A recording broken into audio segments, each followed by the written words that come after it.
Welcome to the Ask a Nutritionist podcast, brought to you by Nutritional Weight and Wellness. We are thrilled to have you join us today as we discuss the connection between what you eat and how you feel, and share practical, real-life solutions for healthier living through balanced nutrition. Now let's get started. Good morning and welcome to Dishing Up Nutrition's new midweek segment called Ask a Nutritionist.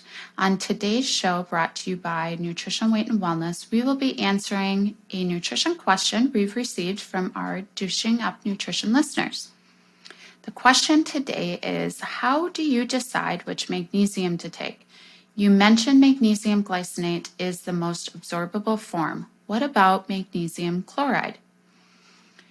Wonderful question, because we talk about magnesium and its benefits so often, and it is a little bit confusing to know which form is best for you.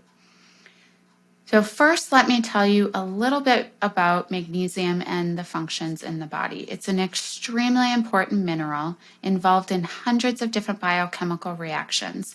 Think of it as your relaxation mineral. And a major function of magnesium is helping to relax our muscles and promoting regular muscle contraction. And many people are deficient in magnesium for multiple reasons. The nutrients in our soil have been depleted a lot over the years. Many people aren't eating enough magnesium-rich foods to begin with. Sugar, alcohol, and coffee all deplete magnesium from our body. And here's a big one, stress depletes magnesium from our body. And I know, basically everybody has some stress in their life, right? The majority of individuals are deficient in magnesium for that reason. And because it's involved in so many different reactions in the body, there's a huge demand for it and it gets used up very quickly. I want to run through some symptoms of magnesium deficiency so you can identify if you're deficient or not.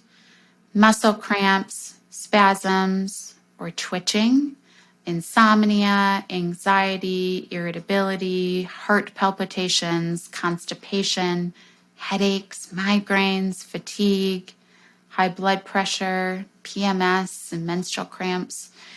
Basically anything that's tight or cramping can be related to a magnesium deficiency. I think the majority of people can identify with at least one of those symptoms. Let's go back to the original question about the different forms of magnesium.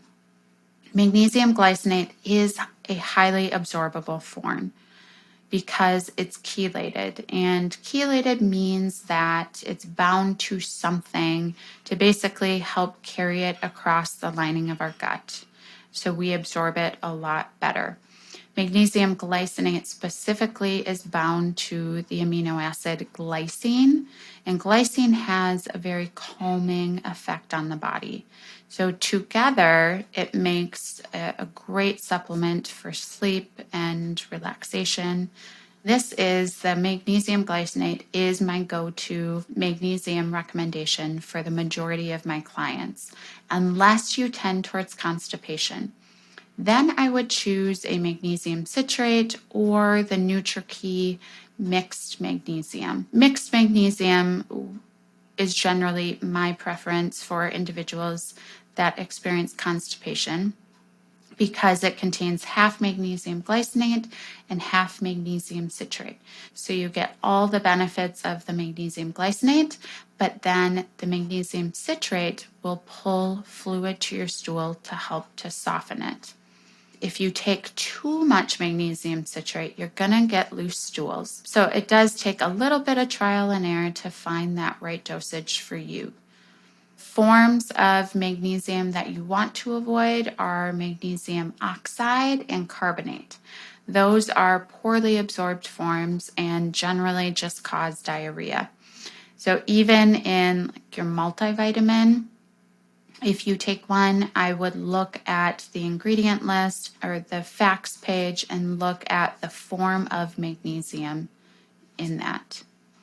The listener specifically asked about magnesium chloride, which is a combination of magnesium and chloride generally extracted from seawater. And this form isn't as absorbable as magnesium glycinate, and it's really a better form used topically. So it is the most prevalent form of magnesium in magnesium lotion and oils. I do want to mention one other form of magnesium that you can find on the NutriKey website. It's called magnesium threonate. And this form of magnesium is really special because it crosses the blood-brain barrier. So it's not going to provide us all of the muscle benefits that I was talking about earlier, but it's going to provide us with a lot of brain benefits. So individuals who might benefit by taking this would be if you're looking to improve memory, cognition, focus, reduce anxiety, and improve ADHD symptoms. It can help your sleep as well. But as I noted earlier, magnesium glycinate is also really great for sleep. And hypothetically, you could take that magnesium glycinate or that mixed magnesium to get all the muscle benefits, and maybe if you're constipated, to help relieve that. Plus, you could take the magnesium threonate to get those brain benefits. If you're still unsure about what form to take, I want to mention this really cool feature on our NutriKey website. All you do is visit NutriKey.net and search magnesium, click on a magnesium product, then you scroll down past the directions and you'll see a link to take the magnesium quiz to determine what form of magnesium is best for you. Dosing of magnesium varies quite a bit from person to person. I would say a lot of people fall between 300 and 600 milligrams. I would just suggest starting off, maybe with 2, and then you can continue to increase until you do get relief from those symptoms that I mentioned earlier. And I would recommend taking most of your magnesium or all of your magnesium at night before bed to get that relaxation effect, and that will help to put you into a deeper sleep. If you are taking it to relieve constipation, you might benefit from taking 1 or 2 in the morning as well. And I also want to mention that magnesium is physically a large molecule. So there is only about 100 milligrams that can fit into a capsule or a tablet of magnesium. So I know it might feel like you're taking a lot, but unfortunately, there's no getting around that. And when I had mentioned multivitamins earlier, oftentimes there is little to no magnesium in multivitamins, again, for this reason, because it's just physically a large molecule. So it's difficult to fit that in along with all the other vitamins and minerals. I often get questions from my clients after they've gone to do their annual physical about their magnesium level. A lot of times that's tested with the various other labs during a physical, but getting that blood test of magnesium is not an accurate measure of your magnesium status. And the reason is about 99% of your magnesium is found in your cells. So testing your blood magnesium is really only testing about 1% of your magnesium.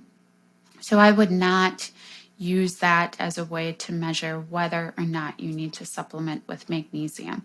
I would just, again, go off of those symptoms that I mentioned earlier. And I think basically everybody, most individuals, can really benefit from taking some form of magnesium.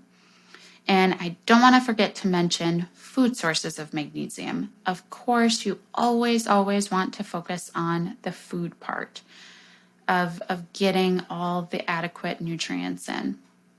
Magnesium-rich foods are nuts, seeds, beans, seaweed, avocado, fatty fish like salmon and mackerel, and halibut, leafy greens contain magnesium, and meat also provides you some magnesium too. So by upping your magnesium-rich foods, reducing, eliminating that sugar, caffeine, alcohol, and then supplementing with magnesium, that should really get rid of any of those magnesium deficiency symptoms that I did mention earlier. Thank you so much for listening to Dishing Up Nutrition's Ask a Nutritionist. If you have a question you would like us to answer, we invite you to join our Dishing Up Nutrition Facebook community by searching Dishing Up Nutrition on Facebook. This private group is moderated by nutrition, weight, and wellness nutritionists and nutrition educators. And it provides our Dishing Up Nutrition listeners with a safe, supportive community to ask questions, share ideas, and get inspired. Once you're a member of our community, we invite you to join the conversation and share your questions with us. So please don't be shy. If you have a question, just let us know. We look forward to hearing from you, and thank you for listening today. Thank you for joining us today. Our goal is to help each and every person experience better health through real food nutrition. If you want to dive deeper into the Dishing Up Nutrition conversation, we invite you to join us in the private Dishing Up Nutrition Facebook group by searching Dishing Up Nutrition on Facebook and click Join Group. We look forward to connecting with you there.